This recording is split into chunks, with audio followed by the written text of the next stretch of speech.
Welcome to the Brad and Taylor Show. Today we have Sherri Garron. You're listening to the Brad and Taylor Show, a podcast that inspires entrepreneurs to pursue their passions. We're sitting down with some of the best to learn how they got started and some lessons they learned along the way. Hey, Sherri. Hi there. Hi, how we doing? We're good. How are you? Doing good. So what exactly do you do? So I work with the Buckley Jolley real estate team. I'm an associate broker there, and I actually specialize. Our team is a little different. I specialize in helping our seller clients through the sales process. Mm-hmm. So I focus on, the one side there of the business. Awesome. I like it. So let's back it up a little bit. Did you know you were going to get into real estate when you were little? No, I definitely stumbled upon real estate kind of by accident. When I was little, I always wanted to be an artist. I like to color and draw, but, I quickly realized that I can't draw very well. I had this little phase where I was like obsessed with rocks and I wanted to be an archaeologist, and then that passed too. So, I kind of stumbled into real estate by accident. When I was graduating from college, the Great Recession was kind of upon us, and most of my friends had to move out of state to secure jobs. And that was just something at the time that I didn't want to do. So I was, working at restaurants and, having fun, traveling a lot, doing that sort of thing. And just by random chance, a recruiter called me and asked me about, a real estate career. And at the time, in 2009, that was actually the bottom of the market here in Livingston County. Who would want to do real estate? So I thought, I'll do a practice interview because I haven't really interviewed for a whole lot of things and kind of see how it goes. And then it just kind of stuck, honestly. Nice. Okay. That's awesome. What were you doing before, right about that time before you kind of went right into real estate? Well, so it was interesting because I was actually kind of at a crossroads. So I had, growing up, working through high school and everything, I always worked at restaurants through college, all of that. So that's what I was doing after I graduated. But, obviously I didn't want to do that. Yeah.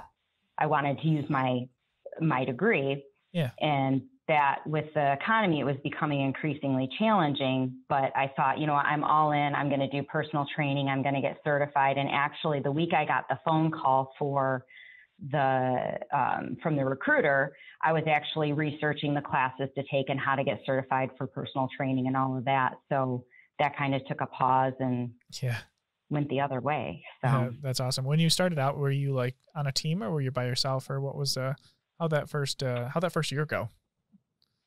Well, so I started out, Buckley Jolley is the only firm that I've worked at. And the big draw for me there was, I was young. I knew nothing about real estate, and, the market was terrible. So my thought process was, well, if I can make it in this poor market, what could I do in a good market? And we're a small firm here intentionally, because we do work, collectively as a team. And the big draw for me was the mentorship that I would have, Todd Buckley and Karen Jolley, the two owners of the company, to mentor me and take me through the process. Because everybody who's done the real estate class knows when you graduate from the real estate class, you don't know how to sell houses. You just know real estate law, essentially. So that was the big pull, is having the mentors and people training me firsthand, having someone to call, at any time of the day with questions. And that's really what made the difference for me. Yeah. When you first started out, did your mentors kind of give you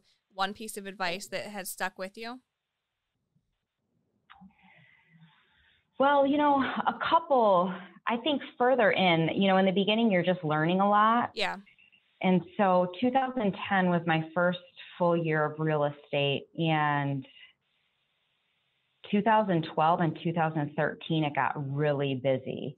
A lot of agents had retired because the market had been tough previously, and the people were finally able to afford to sell their houses. Mm-hmm. The market started turning for the better. And I remember Todd Buckley saying to me, when he handed me a commission check, saying, "Save this, this market is not normal." And it's true, that whole spending your money before you have it thing as a real estate professional, don't spend it till you close. But then also what I've learned throughout the years, is just to know that every market has its challenges and that you need to kind of dip and dive and bend with the challenges. For example, right now, there's just no listing inventory. It's very hard for buyers.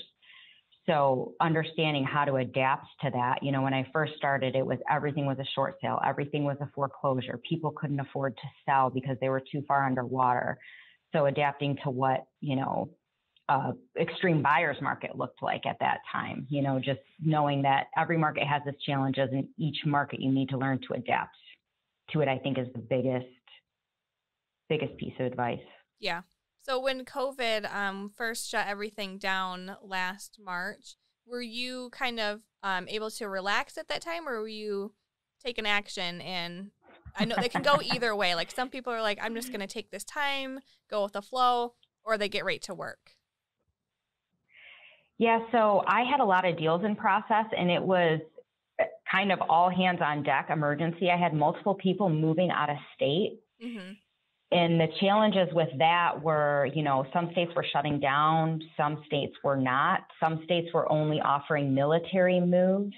So for example, I had clients who, if they didn't close by X date, their company that was supposed to move them was only going to do military moves following that. Because at that time, everything was so raw and new, and people didn't know how it was spreading and, what the risks were. And man, I had a terribly low appraisal during that, and my people were caught. They had to move, and we couldn't really put the house back on the market because real estate was shut down. It was right when it first shut down. Yeah. So it was very busy. And then, daily our team was on calls trying to figure out how we could conduct our business, what we needed to do to give our clients assurances. And so, yeah, it was very hectic for most people too. I'm sure most people, for sure. Everyone is feeling the strain. Yeah, for sure. I bet you guys probably learned a lot about. Did you have any changes in your business because of that time shutdown? Anything changed that helped you guys out a lot or anything? Well, I know for me personally, it kind of forced me to be better with technology in terms of, usually I would just, if my computer was giving me fits, I'd just go bug my husband and say, can you figure this out? And with so many things being virtual, troubleshooting, making sure your camera works and all of those little things, it's just made me, I guess, more inclined to figure things out. We had to do a lot of things virtually, doing more videos, going live on Facebook, things that frankly I'm kind of uncomfortable with, kind of had to do it. And that's just the direction things are going. So I think it was kind of a forced push into things that really needed to be done. Yeah. Are you still doing Facebook Lives now? Not as much. It's okay. A lot of last year we would go live at the house and do a tour of it, because that way people could at least get a tour, if they didn't feel comfortable going out in person. Yeah. We're not doing that so much anymore. So here or there, we will. I'm committed to going live this Saturday, so we'll see how that goes. Good for you. Good for you. Yeah, you would not, 2 or 3 years ago, you were never going to get me on camera, so you got me. So I remember the Facebook Lives, during COVID, I did a whole bunch of Facebook Lives too. So I was like, you're intimidating. This is not something I'm good at. I'm not going to be very good at. I was like, I'm doing it. So there's no take backs, and then if you get stumbled up on your speech and it's out there. It's just. It's not for everyone. The good thing I liked about it is I didn't have to edit anything afterwards. I was just like, video's done, posted, on to the next thing. Yeah. So that part's really nice. So other than that part, you are live. And it's out there for everybody to see. Everyone, yeah. So awesome. Tell us a little bit about your team a little more. So Todd Buckley and I work with all of our seller clients. And then we have Nicola Soda works with our buyer clients. And it's really nice to have that separation there, especially because it gets sticky, especially in this market when you list a property and then people want to buy it. It's nice to have that separation so you can ensure that both sides of the transaction are represented with their own agent. Yeah. that's a really strong part of what we do. And, I have a full-time assistant Angela, she handles all my behind the scenes details. And that's really helpful because she's really great at a lot of things that frankly, I'm not very good at. And it just lends for, a smoother transaction throughout the process. And, we have front desk staff who coordinates showings and is working with the sellers on a lot of just their day-to-day questions, and that's one thing that I really like about having a team behind me. Like for example, today I've been in back-to-back appointments, but, my clients can always call my office and talk with someone who knows about their transaction and, have questions answered when I'm not there.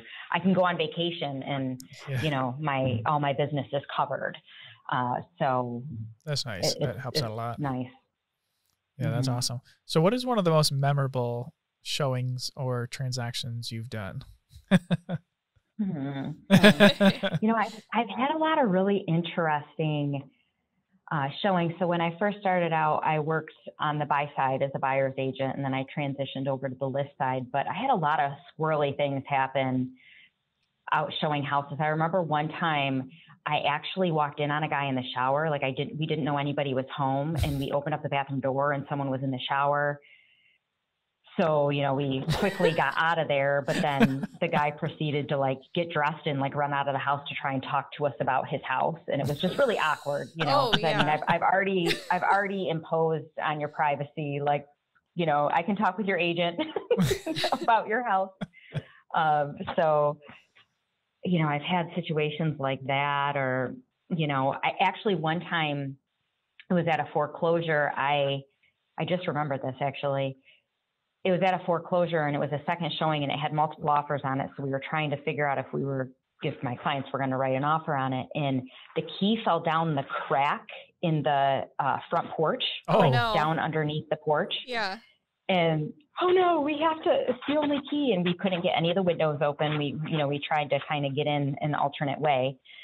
And so we actually went to the neighbor's house and asked them for a hammer. And we got the board up off the porch and got the key out from it, because at that time you couldn't call an agent. It was a foreclosure, it was a property management company handling the keys. It would have been a disaster, but yeah. So never a dull moment, Yeah, that one's crazy. I haven't dropped a key yet. So that one's, I locked myself out of the house, but other than that, I haven't. Yeah, that's a fun one. Getting locked out too. When you're now with the electronic lock boxes, the fun part is your cell phone opens the door, right? So if you leave your house or your cell phone in a house you're showing and lock the door, your phone's inside. So you can't open the box. So you can't even call anybody at that point for help. Your phone's gone. Right. So I've had an agent who's like, I'm calling you on my client's phone. Can you give us a code to get in? Yeah. So you guys have the Century box. Do you have anyone have the Superboxes around you at all? I don't think there's any. In Livingston County, it's primarily the Century lock. Yeah. That was the way they were implemented. So I think Ann Arbor might have more of the super ones, but I think Ann Arbor is on the Century lock as well. Yeah, so I guess I don't know. I think just the Lansing one, because I went to one of the, so I had my Apple Watch on at the time. I could see my phone inside there, but I locked the lockbox, and it happened to be the Bluetooth from the Apple Watch worked to unlock the Superbox. Well, that's good to know. Yeah, because I went next door and I used the neighbors to call too. Went to the neighbors and I called the agent. I was like, "Hey, I locked myself out. Can you?" She's like, "Oh, I'm right next door." So she was coming over, but when I was sitting over there, I was like, "I'm like, oh, Bluetooth. Let's try it out." Click, it opened up, and I was like, "Oh, it works." Oh, that's awesome. I didn't realize because it seems like it would just be one Bluetooth. That's what I thought. But I guess I don't know exactly. Yeah, that's what I thought. One of it paired up at a time. It worked out. It opened the lockbox. So I went with it because I'm like, I can see my phone in there. I can't get to it. So that's what I really liked about the Century boxes. They have that code on there, so you can just type in the code much easier. So awesome. Yeah, for sure. Yeah. So let's say you had to start all over today. You had all the knowledge you have. How would you spend your first $1,000? Well, so the nice part about real estate is you really don't need a whole lot of money to get started. Obviously you have the class you have to take and to, be affiliated with your local association with, your national, state, and local board. You're probably eating up about $1,000 there. But when I think back, I think one of the bigger marks I kind of miss, because you're trying to learn so much and absorb so much information, is just the importance of networking, whether that's with other professionals in the industry or also with, other people who you can refer business to. So that's, referrals are a big part of my business, and I have a big network of professionals I can rely on when my folks need things done around their house.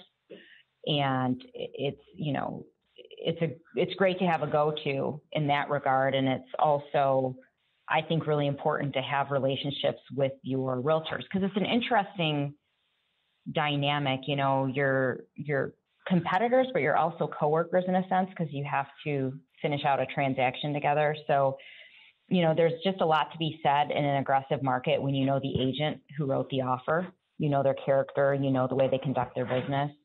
It's really helpful. And I think, when you first get into the business, it's intimidating because you have all these realtors where it's like, I've been doing this for 30 years. And you're like, wow, this is my first deal. So, if you can break that ice and get to know people, professionally, and also have a network behind you to refer to, I think that's a really positive thing.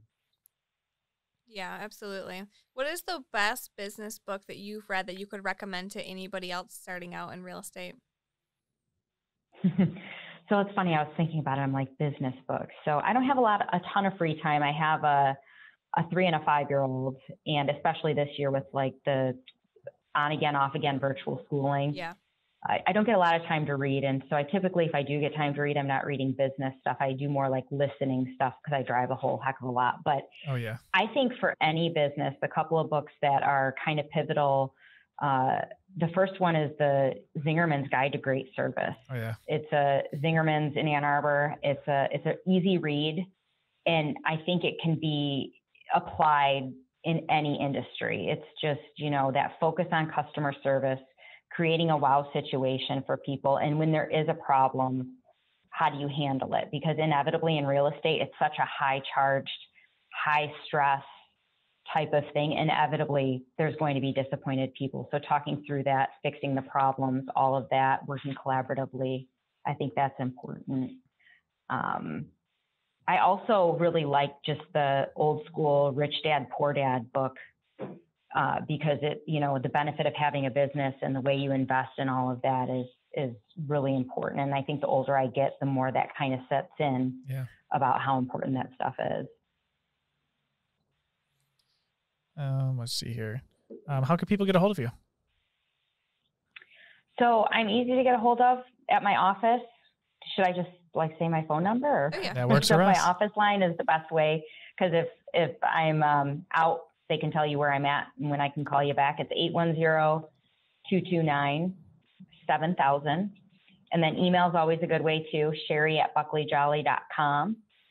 And sweet. Yeah, that's how you find me. Sweet. Awesome. Are you on social media and stuff? Oh yeah. I have a business Facebook page, Sherri Garron Realtor. I have a personal page as well. And then we do have a company, Buckley Jolley Facebook page also. Awesome. Hey, thanks for coming on and sharing your story with us today.